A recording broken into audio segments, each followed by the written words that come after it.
The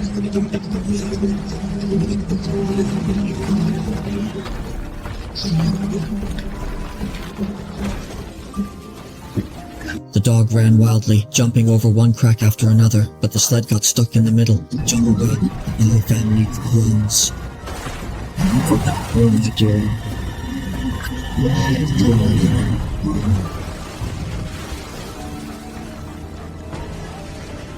After passing this checkpoint, the road ahead was smooth. Just when Sepp thought they were about to reach the shore, they found that the last piece of floating ice was nearly 10 meters from the shore, creating a gap they would never be able to cross. After a brief moment of daze, there was no need to drive iron nails into the ice surface anymore.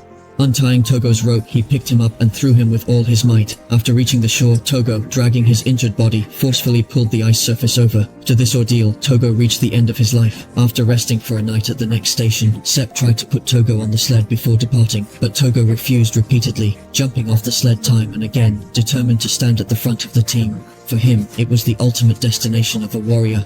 It was to die on the battlefield. There were still 20 miles to go, and Sepp was already exhausted. He fell asleep on the school bus. After an unknown amount of time, he was awakened by the wind and snow, realizing that the sled was not moving, and all the dogs had collapsed. Sepp came to Togo's side and sadly called out to him.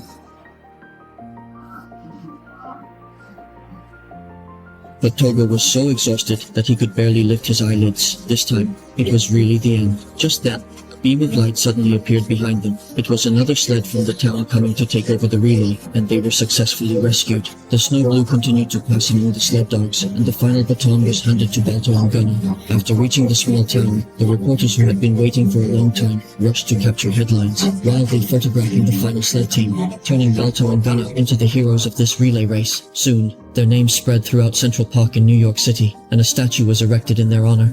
But the true hero Togo was lying at home, barely alive.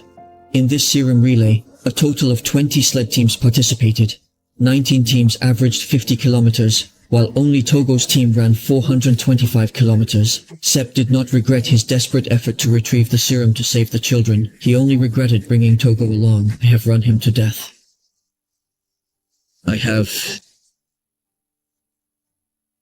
I'm not at all prepared.